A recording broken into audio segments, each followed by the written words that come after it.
Hey guys, it's Kerri-Ann of Art and Design by KB, and I'm here today with just a really short video to talk about some of the ways in which I make money as an artist without focusing on selling originals. So it's something that I get asked quite a lot, especially by customers in the shop, and also by people that sort of go on my website and, you don't seem to be selling many originals. How are you making money to keep going as an artist? It's something I get asked quite a lot. The truth is, I don't make masses of money. I'm not making a full-time income, let's face it.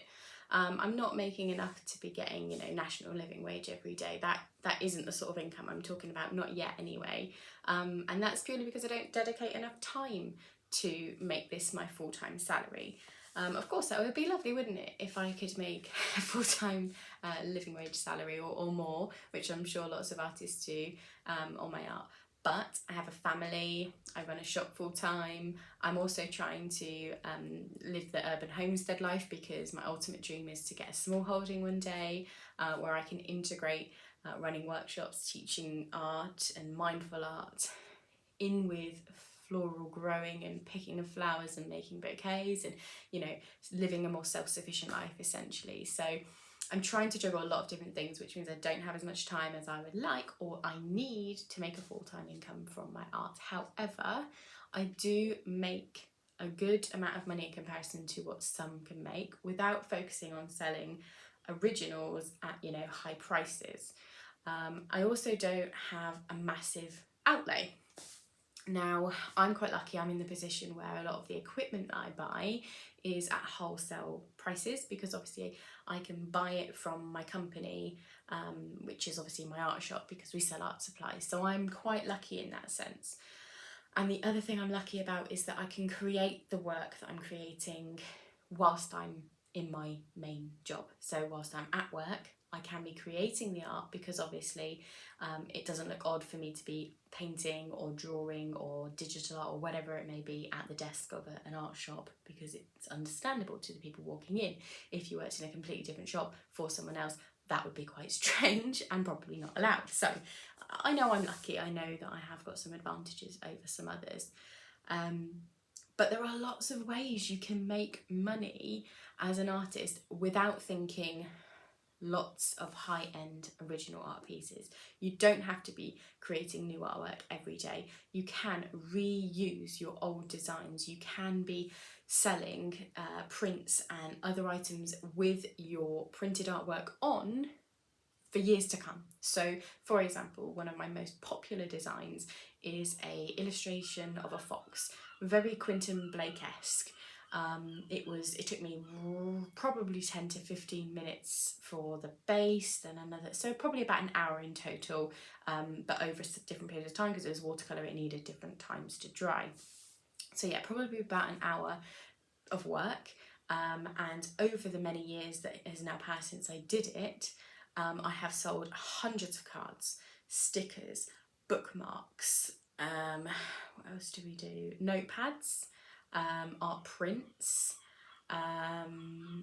framed prints, t-shirts is another thing we do. You can see some of the different bits and pieces, like badges, pin badges and things like that. There are so many things that you can use your art original, scan in and then have printed onto products, and that's how, for me, I don't have to be constantly creating new artwork. I don't have to be relying on the sales of original artwork. So pin badges are a massive hit for me in my shop. Let's see if I can grab one or two. So my best selling pin badge, knocking everything over, is probably currently the turtle. And that's because we are a coastal seaside shop. Axolotl is quite popular, and that's because they're very on trend, and he's quite popular too. He's quite cute. And these are acrylic pin badges. So these I do outsource, and they do cost me money whenever I want to restock them. There is a minimum order and things like that. If you want the information for these, I'll pop it all on the blog so that you can get the links to where to make them, how much they cost and all that sort of thing. So if you want to know more about all of that, let me know in the comments. I'll write up a blog about it all, because I'm happy sharing this information. I mean, I'm not one of these people that gatekeeps. I don't want to not share the information with you, I'm happy to share this information. Notebooks in 2 different forms, spiral bound, and then the printed book bound versions as well. Those are popular. Cards, I do lots of different cards.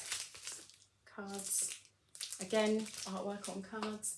I also have them done on photo paper and sell them as little pieces of prints on photo paper. There's some brilliant places you can do this really affordably, but people love buying them. They feel like they're getting a piece of art really cheaply. They're really excited when they come to the till with these and can't believe the prices. So those are really handy.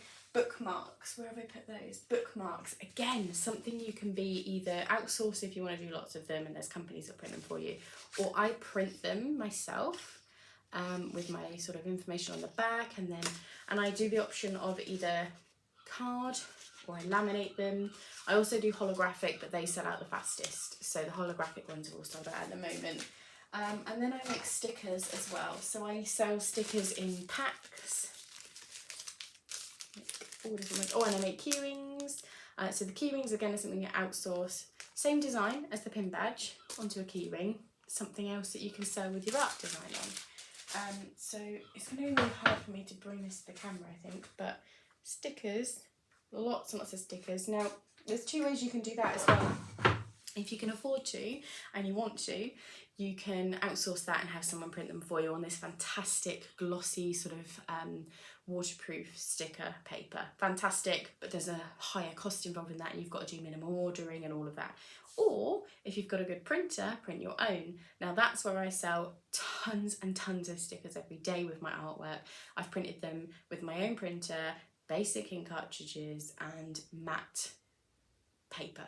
The glossy one didn't work with my printer, so I don't do the glossy ones. If I want those, I do outsource them, but the matte stickers everybody seems to love because they're really affordable and they're really cute. And I did a few giveaways initially and people loved them, fell in love with them, and now they just fly. So stickers I'm constantly having to reprint, and they're just a fantastic way of using my artwork in a different form. Some originals you can see at the back here, but I've also scanned them in and turned them into cards, so they're original canvases, original framed work. I've got a few pieces left, but not many, because usually once I get them out they sell quite quickly. T-shirts I've done before, those only really I do for the summer tourists to come to Seaton.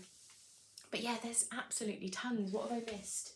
I've done cards, I've done canvases, I've talked about notebooks, framing out, mounting your work as well, so like mounted work, you can just do that.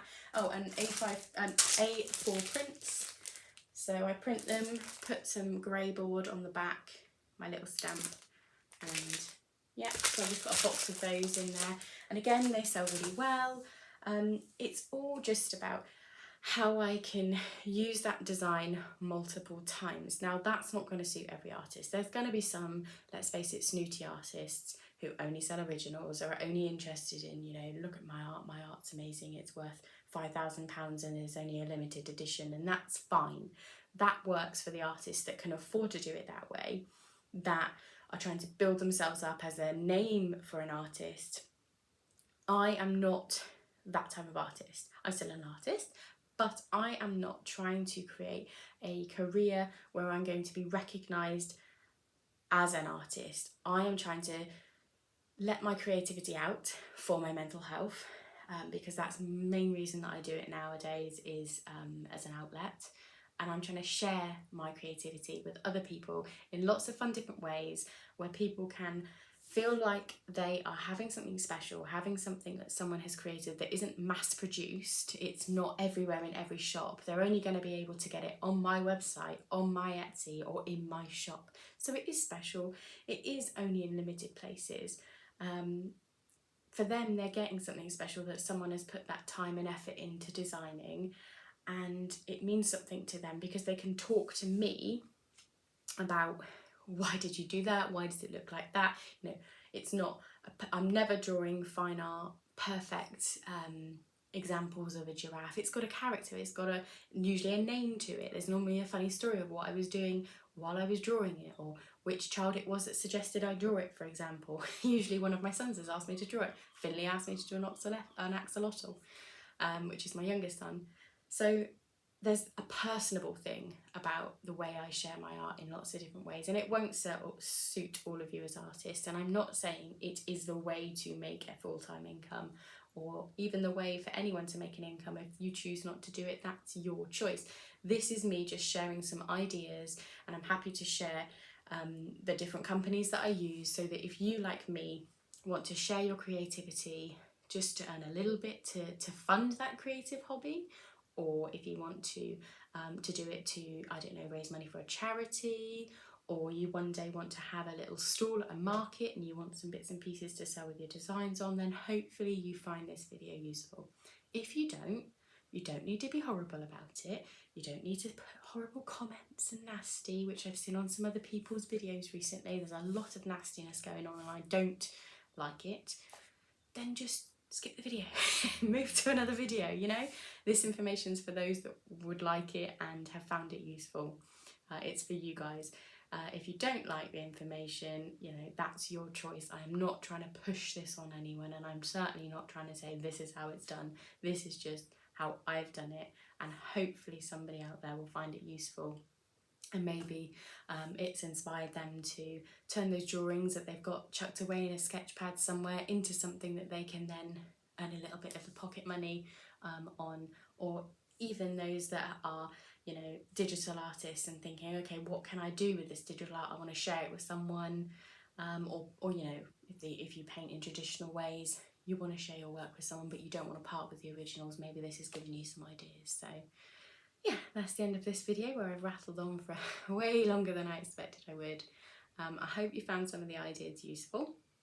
Do let me know in the comments if you have any questions about any of the companies I use to manufacture all the different things I've talked about, or if you want to know what papers and cards and printers and all of that sort of thing that I use, then let me know and I can do a follow-up blog or whatever it may be that helps.